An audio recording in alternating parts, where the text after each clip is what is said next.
We have Olawale Shola in the studio right here. We'll be talking about Nigerian Professional Football League, the scripts that we did not see coming. It started on Sunday, and of course, you had some good games, some bad ones, away victories, home victories, some draws, and at the end of the day, you say NPFL is back. Good morning, Good morning, Cecilia. Yemi, good to be back to the studio. Okay, it's good the Nigerian League is back. Imba winning against MFM 2-0 at the Imba International Stadium. But the icing of the cake was El-Kanemi going to you and the 1-1-0 against Akwa. But that's a great result for the Maiduguri Warriors, and it shows that the league has started. But on the flip side, on the other side, to me, you are not organized enough. We're not been planning enough. Do you know why I said that? There are a lot of matches that were postponed. Yes. And the reason why they were postponed is that the 4 teams that promoted from the NNL were given a week. So they'll join the league the next week. Why can't we wait till next week and start the league? I think we are happy that it's actually back. To me, the problem is that what's brought us there, we've not even addressed it. We're just solved it. Finding ways we keep somersaulting in a zigzag manner. Our policies keep somersaulting. We can't continue like this. Now the league's in an abridged form.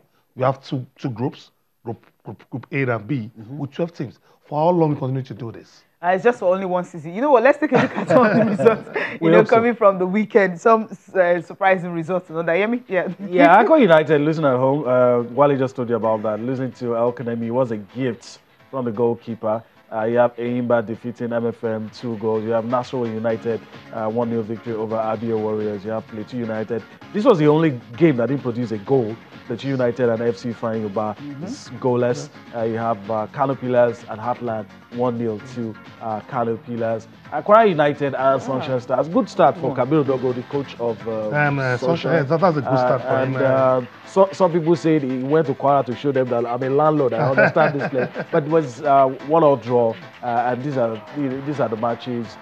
Any surprises for you? I guess everybody's still talking about the Akwa United game. Of course, that's a major one, because it's very difficult in Nigeria to go away and get a result.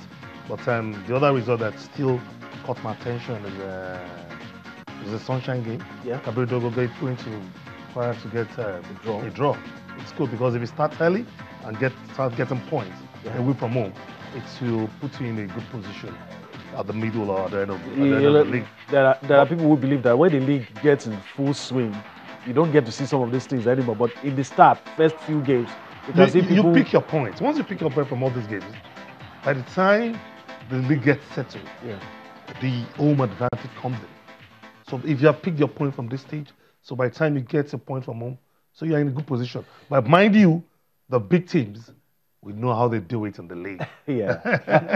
Pictures you have on your screen, Cecilia, Akwa United and El-Kanemi Warriors, and you're about to see the nest of champions. You're about to see that moment that we are going to talk about for a long time to come. I think he was practicing his keeper sweeper moves, and it backfired. And I just take a look at this. Bakaka Ajikolo. Who else do you blame? Who else do you blame? The goalkeeper, surely. To me, what Dele did there, it's suicidal. I don't know what is running through his brain. You know, Cecilia and Yemi, Dele took the ball all the way from his own position. Yeah. Leke took the ball, along with Leke, took the ball all the way from his goalkeeping position. And without being under pressure. To the center half. I mean, he was still trying to. He didn't pass. He lost the ball. He was intercepted. I didn't being that he did something awesome with that move. Well, we'll have been like celebrating. We'll say wow. But for him getting caught out, and that resulted in just look at him. He feigned injury there because you know what he did? No, he didn't feign injury. He fell. No, he wasn't injured. He fell down. Now he was. He felt he has let down. He has let down. I thought he's feigning injury, but he's crying. That was what the medical staff thought. But he fell down and he was actually crying. So they were trying to console him. Come on, stand up. It's just your opening game. Don't beat yourself so hard and everything. Day you have this kind of howler. And if you check, pray that the cameras were not there. But it so happened that everybody was there, and it was a spectacular moment for the wrong reasons for the goalkeeper.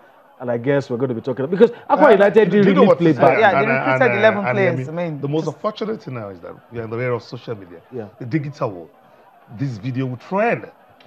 And It's not the Lagos will first, be on the it's wrong not part the first of goalkeeper. history. It's Not a the first trend. goalkeeper to actually, do this. You know, there are some videos that you see on YouTube that would say top howlers in football.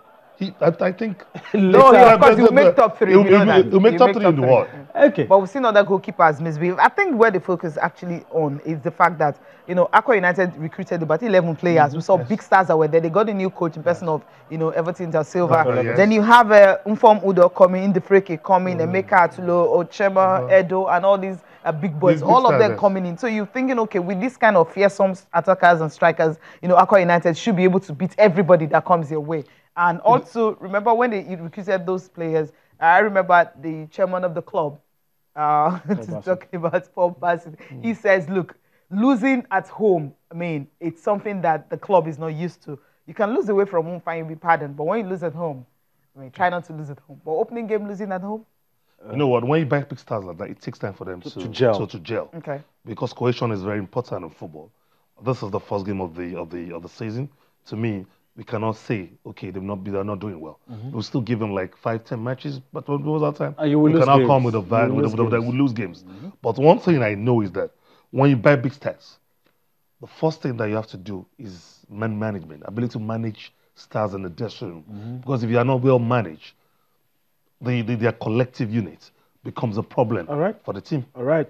Okay, so let's quickly start by listening to the managers. Let's start with the team that had the day, El-Kanemi Warriors. Mohamed Baba Ganaru, talking about his tactics, the one he deployed, how he studied Akwa United, all the things that he did that gave them that victory. And of course, the goalkeeper of the team promising more clean sheets. So we'll listen to them, come back for more. This was this morning. Akwa is a team that I know very well. I know the philosophy of the coach that left. It's a team that always want to play a passing game. It's a team that always want to retain the possession of the ball. That is why we come with a game plan, always staying behind the ball and use counter-attack to get our chance. And I believe, and I thank God, we use the tactics and we achieve our aim. When I found out that in the second half, my attackers and one of the midfielders were a little bit down, so I decided to bring in a player with defensive quality, 2 players with the same quality, and 1 young boy. That is the one that scored the goal. And I asked him no matter what, not to come back, and not to stay. I not to stay behind the line of IBL Warriors because I'm sorry, Akwa United, because it's a team that always play social passes, a lot of social passes, not moving forward, and they always goes to the sides. Try to bring the ball into the battery area. We study that. That is why I always tell my boss that they should not allow any player with or without the ball behind our back. They should concentrate and they should always arrive to the ball first.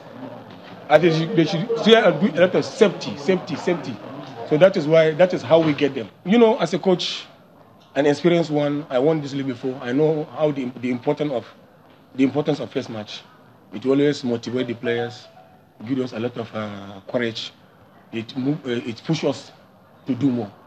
I think, and when you are winning home and away, or when I said when you go away and win, when you are going to somebody's home, you are sending a signal to them that you should very much prepared because somebody is coming. First of all, I have to thank Almighty God for this result. El-Kanemi Warriors. Funny enough, I was among the players that promoted this team to Premier League, and I left for Enugu Rangers. And back to El-Kanemi is just like a family and a home for me. Yeah. And last season, I played for Yobe Desert, of which I had a lot of clean sheet. Before this start of the season, funny enough, before this game, my wife called me and was like, "Hey, the season is about to start. What is our target?" And I was like, "Baby, all I need is 13 clean sheet by the grace of God, and this target I've just started." Welcome back. Well, a lot of interesting talking points from what we just listened to.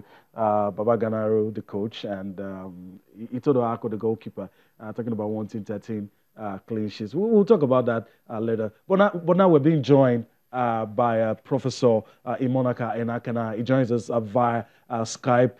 Good morning. It's nice to have you join us. Good morning, Yemi. How are you? I'm very fine. I know you're someone who loves the league, follows football at any level that is being played. First, let's start talking about the league that just started, the abridged version. We've talked about the results. We've talked about some interesting things that happened on day one. Just give us your overview of the 6 matches played. Yeah, 6 matches, 3 home win, 1 away win, and 2 draws. It's not bad. I don't care how the result comes. Somebody has to win a match, whether the goalkeeper was dreaming or not. If there are no mistakes, then there will be no winning. I think it's a good start. All right. Let's also talk about something that's interesting is your thoughts about the quality. It's early days, I know. It's early days. But your thoughts. A lot of us anticipated the start of the league. We're excited to have it back. But generally, your thoughts on the display, not the results, but the display, what you've seen. Like some would say, is it worth the wait? Yeah. Yesterday I was in Wembley. I watched the match. And I don't tend to try to compare the leagues because as time goes on, Nigeria is Nigeria. We're doing our best, you know, to promote the league, to encourage the league. If Nigerians really want to see a good league, they themselves need to take the mantle of going to stadiums to watch matches. I believe we are doing well, we are progressing well. Before you can have 6 matches today, 6 home win. At least we have 2 draws and 1 away. I think we are progressing. Okay, I like that. But I have to keep you on hold. I have to keep you on hold. This conversation is going to continue, but we need to go on a break now. When we return from that break, we'd love to have your thoughts on Bendel Insurance that just got promoted. Our teams on the continent, Lobby, Stars, and Rangers. So let me just put you on hold. We go for that break. We'll come back for more Sports this morning.